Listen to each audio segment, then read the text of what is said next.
ലോകം ജനീവയിലേക്ക് നീങ്ങാൻ തുടങ്ങുമ്പോൾ ഞങ്ങൾ ഒരിക്കൽ കൂടി ദുരന്തഭൂമിയിലൂടെ സഞ്ചരിച്ചു. ഒപ്പം പുതിയ പഠനങ്ങളും തെളിവുകളും റിപ്പോർട്ടുകളും നിരത്തി. ജീവനുണ്ടെങ്കിലും മൃതതുല്യമായ ഒരു തലമുറയ്ക്ക് ജന്മം നൽകിയ കാസർഗോട്ടെ അമ്മമാർ ഇപ്പോൾ മാനസ സന്താനങ്ങളെ ബലി നൽകാൻ പഠിച്ചിരിക്കുന്നു. പ്രസവിക്കാൻ ഭയന്ന് ഗർഭത്തിൽ തന്നെ കൊല ചെയ്യപ്പെടുകയാണ് ഇവിടത്തെ കുട്ടികളെന്നറിയുക. ഇല്ല, എന്നെ നിർബന്ധിച്ച അബോർഷൻ ആക്കിയതാണ് ഞാൻ. കാരണം മുമ്പത്തെ കുട്ടിക്ക് തന്നെ ഈ അവസ്ഥ വന്നതുകൊണ്ട് എനിക്ക് കഷ്ടതകൾ അനുഭവിച്ച് ഞാൻ മറ്റൊരു കുട്ടിക്കും കൂടി ഒരു ജന്മം കൊടുക്കുമ്പോൾ ഞാൻ എന്ത് ചെയ്യുമെന്ന് എനിക്ക് പേടി തോന്നിപ്പോയി. പൊതുമേഖലയിൽ എൻഡോസൾഫാൻ ഉൽപ്പാദിപ്പിച്ച് ഈ രാജ്യത്ത് യഥേഷ്ടം തെളിക്കുന്നവർ അറിയണം ഈ വിഷത്തെ പേടിച്ച് ഗർഭഛിദ്രം നടത്തി ജീവിക്കുന്ന കാസർഗോട്ടെ അമ്മമാരുടെ കഥ. എന്മക ജയിലും പെർളയിലും കുമ്പട ജയിലും ക്യാമറയ്ക്ക് മുന്നിലല്ലാതെ അവർ ഇതുതന്നെ പറഞ്ഞു.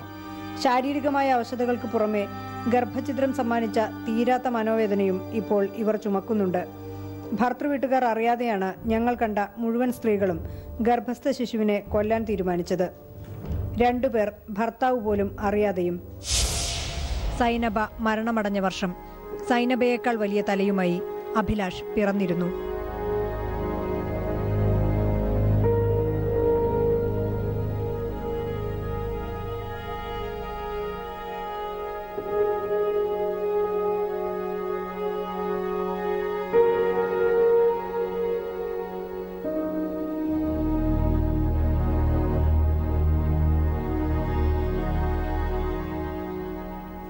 സൈനബ അലറിക്കരഞ്ഞുകൊണ്ടിരുന്നെങ്കിൽ അഭിലാഷ് നിർമ്മമത്വത്തോടെ പുഞ്ചിരിക്കുന്നു. കാറടുക്കയിലെ ബാലസുബ്രഹ്മണ്യവും ശ്രീവിദ്യയും ഒരു നിമിഷം പോലും മാറാതെ ഈ പുഞ്ചിരിക്ക് കൂട്ടിരിക്കുന്നു. ചെറുപ്പക്കാരും വിദ്യാസമ്പന്നരുമായ ഈ ദമ്പതികൾ ഭയം മൂലം ഇനിയൊരു കുഞ്ഞുകൂടി വേണ്ടെന്നും തീരുമാനിച്ചിരിക്കുന്നു.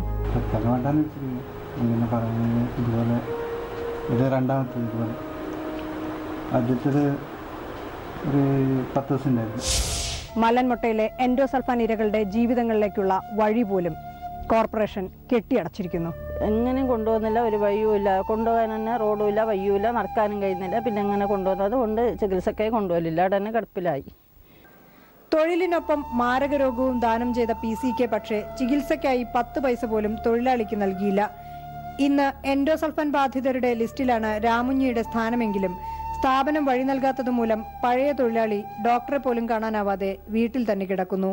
പ്ലാന്റേഷൻ കോർപ്പറേഷന്റെ ചോക്കാമൂല എസ്റ്റേറ്റിനുള്ളിലാണ് ചക്ലിയ കോളനി.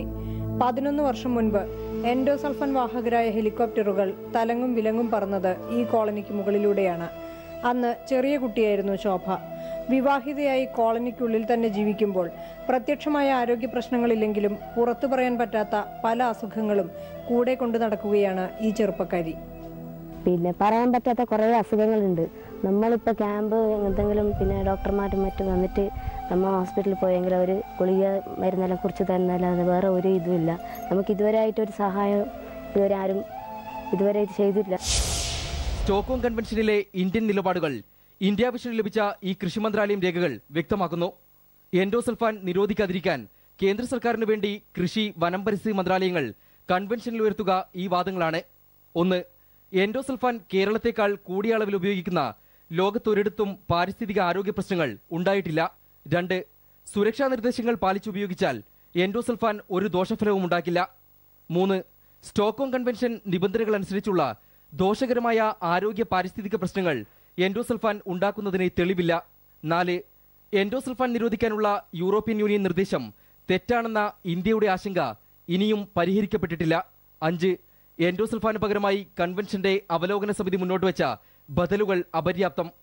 മരണത്തിന്റെ വ്യാപാരികൾക്കായി വാദിക്കാൻ കേന്ദ്ര സർക്കാർ ഒരുങ്ങിക്കഴിഞ്ഞു. സ്വന്തം ജനതയുടെ ജീവനേക്കാൾ കച്ചവട താൽപര്യങ്ങൾക്ക് വില കൽപ്പിക്കുന്ന ഒരു ഭരണകൂടത്തിന്റെ ക്രൂരമുഖമാണ് ഈ രേഖകളിലൂടെ വ്യക്തമാകുന്നത്. എൻഡോസൾഫാൻ നിരോധനം 1 ദശാബ്ദം പിന്നിടുമ്പോഴും കാസർഗോട്ടെ ദുരിതബാധിതരുടെ രക്തത്തിൽ ഈ മാരക കീടനാശിനിയുടെ അംശം അപകടകരമായ രീതിയിൽ ഉണ്ടെന്നാണ് ആരോഗ്യവകുപ്പ് നിയോഗിച്ച പഠനസംഘം കണ്ടെത്തിയിരിക്കുന്നത്. എൻഡോസൾഫാൻ തളിച്ച 11 പഞ്ചായത്തുകളിലെ 41 പേരുടെ രക്തസാമ്പിളുകളാണ് സംഘം പരിശോധിച്ചത്. ഇതിൽ ശരാശരി 170 പാർട്സ് പെർ ബില്യൺ എൻഡോസൾഫാൻ കണ്ടെത്തി. ഇത് 50-ൽ കൂടുന്നത് അപകടകരമാണ്. എൻഡോസൾഫാൻ വ്യാപകമായി തളിച്ച മൂളിയാറിലെ 6000 പേരെയും കീടനാശിനി തളിക്കാത്ത ബാനത്തെ 4000 പേരെയും താരതമ്യം താരതമ്യ പഠനം നടത്തി. 10നും 20നും ഇടയിൽ പ്രായമുള്ളവരിലെ ചലനവൈകല്യം ബാനത്തെ അപേക്ഷിച്ച് മൂളിയാറിൽ 6 ഇരട്ടി കൂടുതലാണ്. വന്ധ്യതയും അബോഷനും ദുരന്തബാധിത മേഖലയിൽ ഇരട്ടിയിലധികമാണ്. വിശാലമായ കശുമാവിൻ തോട്ടങ്ങളിൽ 25 വർഷക്കാലം പെയ്ത വിഷമഴയാണ് കാസർകോട്ടെ ദുരന്തത്തിന് കാരണമെന്ന് ആരോഗ്യവകുപ്പും സ്ഥിരീകരിക്കുന്നു. എൻഡോസൾഫാനായി കേന്ദ്രത്തിൽ സമ്മർദ്ദം ചെലുത്തുന്ന കീടനാശിനി അനുകൂല സംഘടനയുടെ ജനറൽ സെക്രട്ടറി ചെങ്ങൽ റെഡ്ഡി രൂക്ഷമായ ഭാഷയിലാണ് കേരളത്തിലെ എൻഡോസൾഫാൻ വിരുദ്ധ സമരങ്ങളെ അവമതിച്ചത്. വഞ്ചകരായ CPM-ഓ നാശം പിടിച്ച കാസർഗോഡോ കേരളമോ അല്ല കർഷകരെ പ്രതിനിധീകരിക്കേണ്ടത്. കാസർഗോഡിനെ ഉദാഹരണമായി കാട്ടി രാജ്യവ്യാപകമായി എൻഡോസൾഫാൻ നിരോധിച്ചാൽ ശക്തമായ പ്രത്യാഘാതങ്ങളുണ്ടാകും. ഇക്കാര്യം Sarath പവാറിനറിയാം. One example in this country can be taken as one single village like Dam Kasaragod, Dam with them and Dam with these CPM fellows in Kerala. We don't consider them as as I told once again, agriculture and CPM and Kerala has nothing relevant for us farmers. രാജ്യത്തെ 6 ലക്ഷം ഗ്രാമങ്ങളിലും പഠനം നടത്തിയാൽ മാത്രമേ endosulfan നിരോധിക്കാൻ അനുവദിക്കൂ എന്നും ചെങ്കൽ റെഡ്ഡി പറഞ്ഞു. ഒപ്പം എൻഡോസൾഫാനെ പിന്തുണയ്ക്കുന്ന കേന്ദ്ര സർക്കാർ നിലപാടിനെ നന്ദിയും. എൻഡോസൾഫാൻ നിരോധിക്കണമെന്നാവശ്യപ്പെടുന്ന 81 രാജ്യങ്ങൾ. ഇതുവരെ ഉപയോഗിക്കാത്ത രാജ്യങ്ങളുടെ എണ്ണം 12. ഉപയോഗിക്കുന്ന 27 രാജ്യങ്ങളിൽ ഭൂരിപക്ഷവും ധനസഹായം കിട്ടിയാൽ എൻഡോസൾഫാൻ നിരോധിക്കാൻ തയ്യാർ. അറിയുക, എന്നിട്ടും ഈ വിഷയത്തിൽ വോട്ടെടുപ്പ് വേണ്ടെന്നും എൻഡോസൾഫാൻ നിരോധിക്കുന്ന കാര്യം ചർച്ച ചെയ്യുകയേ വേണ്ടെന്നും ഇന്ത്യ പറഞ്ഞുകൊണ്ടിരിക്കുന്നു.